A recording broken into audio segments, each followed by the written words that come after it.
Os nossos cumprimentos a todos e votos de muita paz.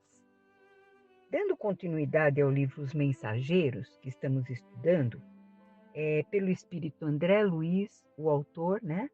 E a psicografia de Francisco Cândido Xavier, nós chegamos, há 15 dias atrás, àquele capítulo da viagem em que André Luiz e Vicente, sob a orientação de Aniceto, eles vão fazer de nosso lar até a terra. Eles fariam um tipo de uma excursão de 7 dias junto a Aniceto, aqui na terra.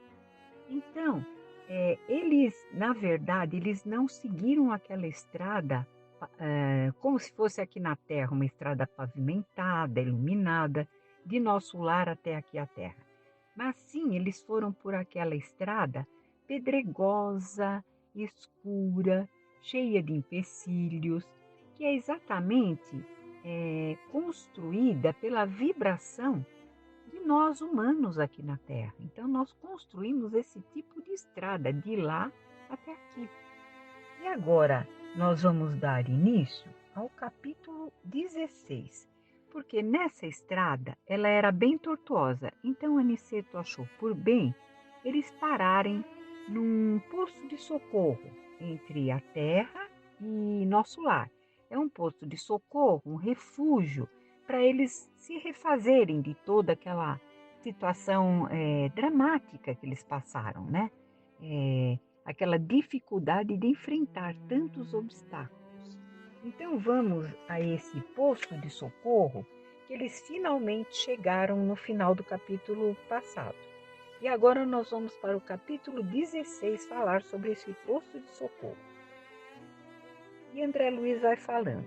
Deslumbrava-me a visão do castelo soberbo.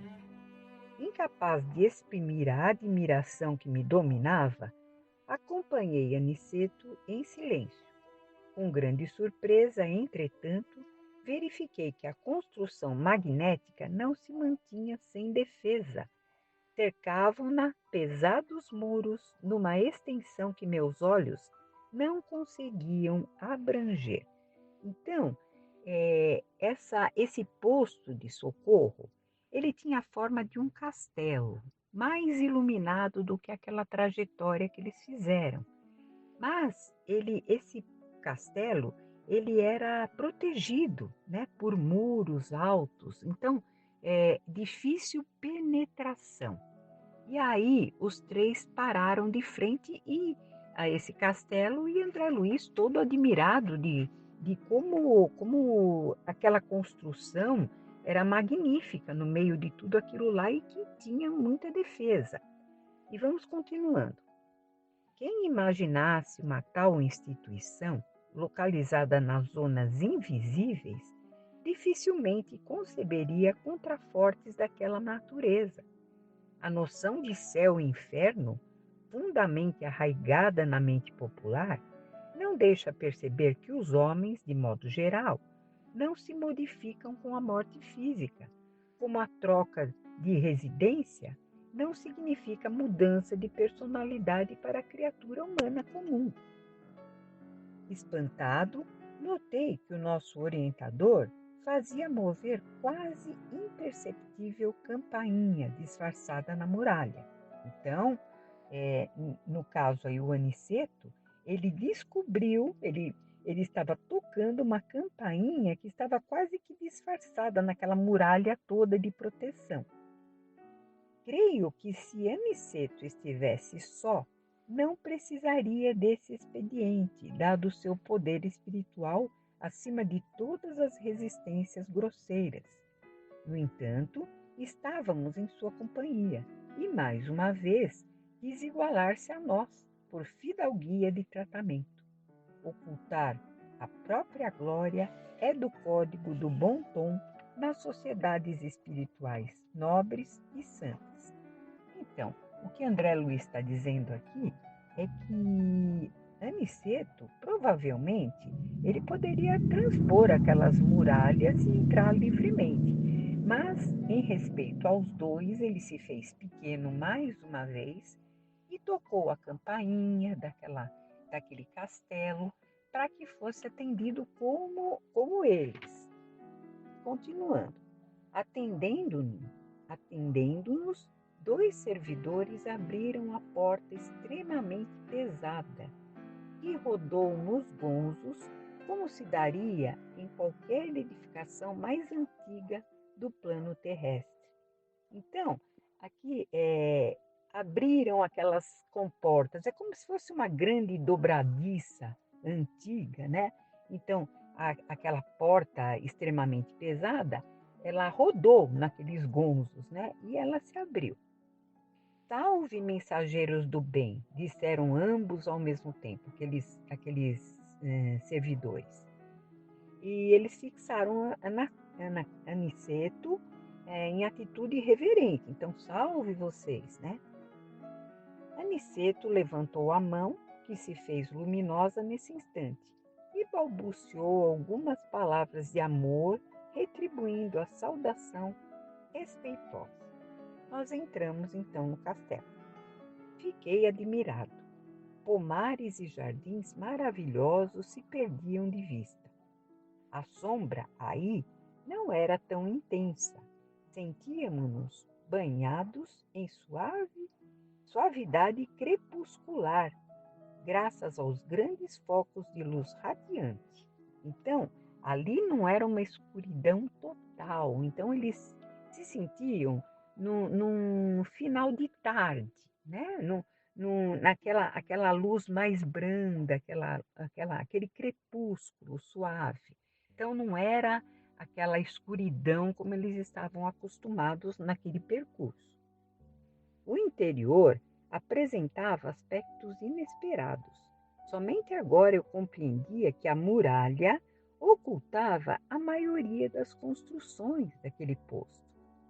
Pavilhões de vulto aninhavam-se como se estivéssemos diante de prodigioso educandário. Turmas variadas de homens e mulheres dedicavam-se a serviços múltiplos. Ninguém parecia dar conta da nossa presença, tal o interesse que o trabalho despertava em cada um.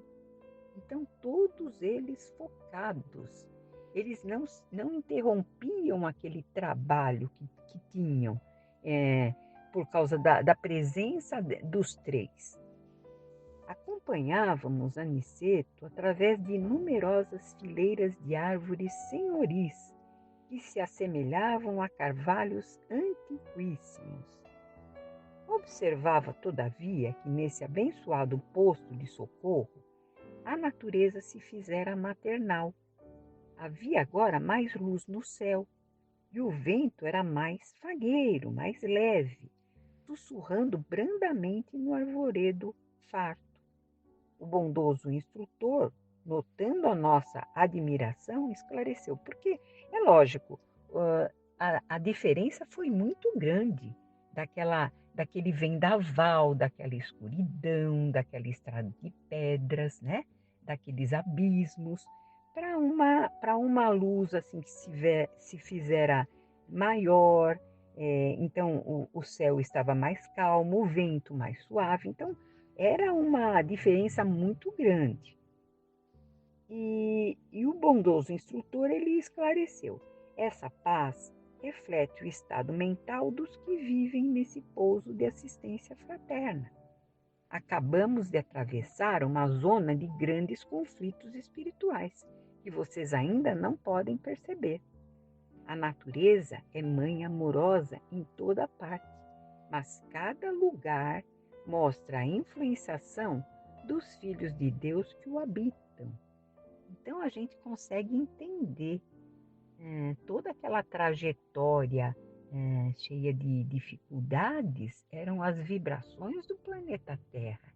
E ali aquela claridade suave, aquela diferença que a natureza fez, aquele vento mais calmo, tudo aquilo refletia as vibrações daqueles moradores daquele posto de socorro. Então, a diferença era muito grande. E continuando, a explicação não poderia ser mais clara. Atingindo o edifício central daquele posto, construído à maneira de formoso castelo europeu dos tempos feudais, fomos defrontados por um casal extremamente simpático. Meu caro Aniceto, falou o cavalheiro abraçando o nosso orientador. Meu caro Alfredo, minha nobre Ismália, respondeu o Aniceto sorridente. Então, quem estava naquele castelo para recepcioná-los, era o Alfredo e essa nobre Ismália. Após as saudações afetuosas, apresentou-nos ligeiro. O casal abraçou-nos, evidenciando cordialidade e atenção amiga. Nosso prezado Alfredo, continuou o Aniceto, né? Ele é o dedicado administrador desse posto de socorro. Há muito tempo ele se consagrou ao serviço de nossos irmãos ignorantes e transviados. Oh, não prossiga, revidou o apresentado, o Alfredo, né? Como que se fugisse daquelas referências elogiosas. Então ele vai falar, eu me consagrei simplesmente ao dever. E como se quisesse modificar a conversação, ele prosseguiu atencioso. Mas que surpresa agradável! Há muitos dias nós não temos visitas de nosso lar, da colônia nosso lar. Ainda bem que vieram aqui hoje, quando Ismália veio igualmente ter comigo. Então, a Ismália não era residente daquele posto de socorro. Ela era esposa dele, né, do Alfredo, mas ela não era residente naquele castelo. E aí o André Luiz, ele conclui, ele se questiona, né, intimamente. Não seria aquela senhora de lindo semblante a esposa dele?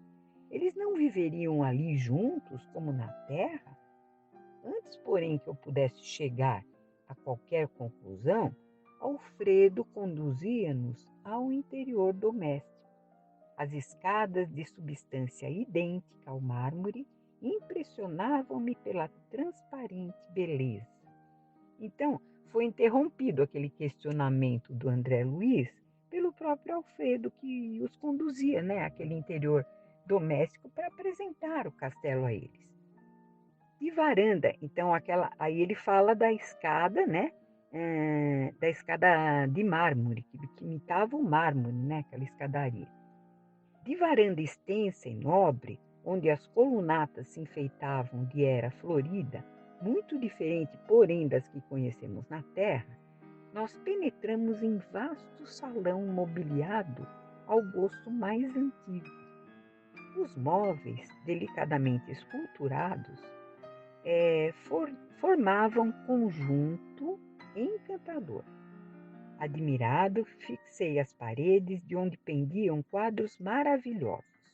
Um desses quadros, contudo, impunha-me uma especial atenção. Era uma tela enorme, representando o martírio de São Dinis, o apóstolo das Gálias, rudemente supliciado nos primeiros tempos do cristianismo, segundo meus humildes conhecimentos de história. Intrigado, eu recordei que vira na terra, isso André Luiz falando, ele tinha visto na terra um quadro absolutamente igual àquele.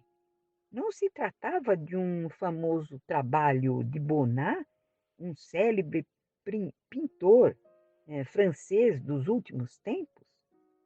A cópia do posto de socorro, todavia, era muito mais bela. A lenda popular estava lindamente expressa nos mínimos detalhes. O glorioso apóstolo do quadro seminu, São Dinis, com a cabeça decepada, o tronco aureolado de intensa luz, fazia um esforço supremo por levantar o próprio crânio que lhe rolara aos pés, enquanto os assassinos o contemplavam, tomados de intenso horror. Do alto via-se descer um emissário divino, trazendo ao servo do Senhor a coroa e a palma da vitória. Então, ele está descrevendo aqui o quadro, né? Que é o São Dinis decepado, a cabeça dele, ele tentando pegar a cabeça e aqueles algozes ficaram extasiados, assustados ao ver que vinha um emissário em socorro, né, com uma coroa e com a palma da vitória para o São Denis, né? Então essa era a descrição do quadro. Havia, porém, naquela cópia profunda luminosidade, como se cada pincelada contivesse movimento e vida. Observando-me a admiração, Alfredo falou sorrindo. Quantos nos visitam pela primeira vez estimam a contemplação dessa cópia soberba. Assim, retruquei, o original, segundo estou informado, pode ser visto no Panteão de Paris, que é onde ele viu, na Terra. Então ele achou que o original estivesse na Terra e ali seria uma cópia daquele quadro. E o Alfredo vai dizer, engana-se, nem todos os quadros, como nem todas as grandes composições artísticas, são originariamente da Terra. É certo que devemos muitas criações sublimes à cerebração, quer dizer, ao cérebro humano, mas nesse caso o assunto é mais transcendente. Temos aqui a história real dessa tela magnífica. Ela foi idealizada e executada por nobre artista cristão, numa cidade espiritual muito ligada à França. Então, na Terra, ela foi executada por um nobre artista cristão.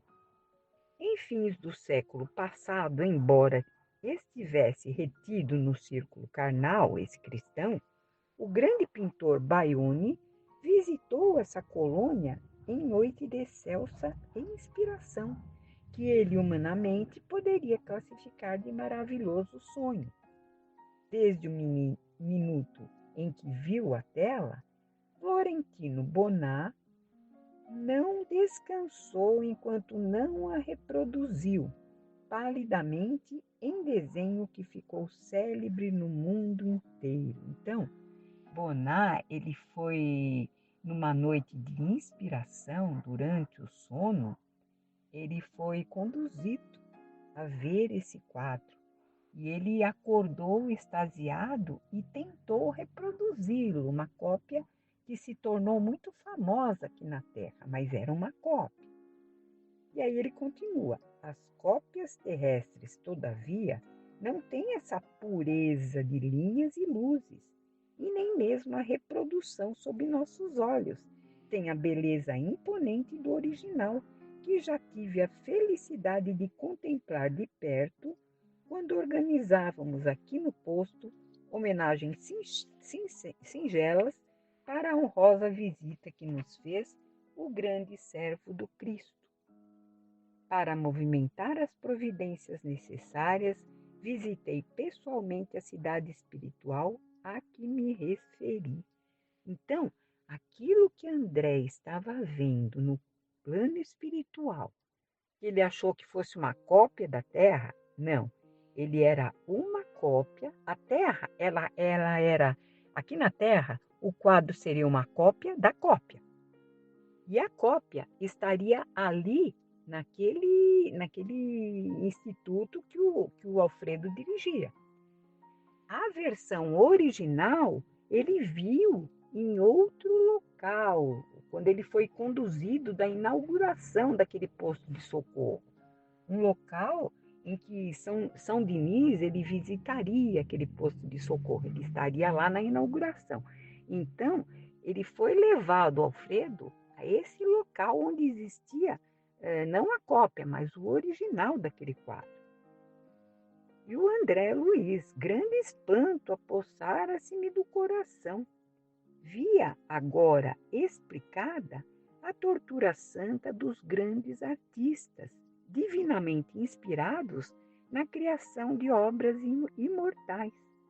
Agora reconhecia que toda arte elevada é sublime na terra, porque traduz visões gloriosas do homem na luz dos planos superiores. Então, André, ele conseguiu compreender o porquê dos artistas aqui que criam essas obras. Na verdade, eles tentam reproduzir o que eles viram e não conseguem exatamente tudo aquilo, porque aqui nós não temos o recurso daquele plano espiritual. Então, fica uma cópia imperfeita e daí o André Luiz ele começa a perceber o porquê, né, daquela tortura dos grandes artistas, não conseguirem exatamente o que eles queriam reproduzir. E continuando, parecendo interessado em completar meus pensamentos, Alfredo considerou: o gênio construtivo expressa a superioridade espiritual com livre trânsito entre as fontes sublimes da vida. Ninguém cria sem ver, ouvir ou sentir. E os artistas de superior mentalidade costumam ver, ouvir e sentir as realizações mais altas do caminho para Deus. Mas, voltando-se afável para Aniceto, exclamou: no entanto, o momento não comporta divagações. Sentemo-nos. Devem estar cansados da peregrinação difícil. Necessitam refazer energias e repousar algum tempo. Então, o que nós vimos hoje nesse posto de socorro que eles chegaram, né? É que os três eles acabam chegando àquele castelo, né? Educandário soberbo, né? E ele era resguardado por pesados muros, esse castelo. E no interior eles viram aqueles pomares, aquele jardim, os jardins maravilhosos, e vem também a luz, o vento mais brando, tudo isso eles viram e se regozijaram com tudo aquilo. E André Luiz, ele acaba vendo aquele quadro do São Denis, né? E ele já havia visto uma cópia em Paris, quando ele estava encarnado, né? E ele ficou sabendo, na verdade, que aquilo era uma cópia da cópia do original. E aí a gente começa a entender, a compreender, porque a arte, em geral, muitas vezes, ela está tão difícil, ela não é mais sublime como determinadas artes já foram, né? Esses artistas consagrados. Então, pelo que a gente pode perceber, qualquer tipo de arte é inspirada em planos mais elevados, né? E quando o artista aqui na Terra, ele tem os pensamentos pequenos ligados à matéria, ele não consegue se transportar para esses locais melhores. Daí, a nossa arte hoje em dia estar tão debilitada perto daquilo que já foi um dia, né? E com certeza ela haverá de ter muito esforço da nossa parte, dos artistas em geral, para conseguirem captar e irem durante o sono visitar esses locais abençoados onde existem essas obras-primas e tentarem reproduzir aqui na Terra um pouco daquilo que eles viram. Bom, por hoje nós terminamos esse capítulo 16, né? Em que vimos toda essa parte da arte, né? Principalmente, que foi muito importante para o nosso conhecimento, né? E nós nos encontraremos daqui a 15 dias para esse mesmo estudo, né? Na sua sequência. E nós viremos no próximo capítulo o Romance de Alfredo, aquele que deixou o André Luiz meio que atrapalhado, ele não entendeu como é que a Ismália não morava ali junto com Alfredo, né? Então tudo isso vai ser desvencilhado no próximo capítulo. Uma boa semana a todos, fiquem com Deus e até lá.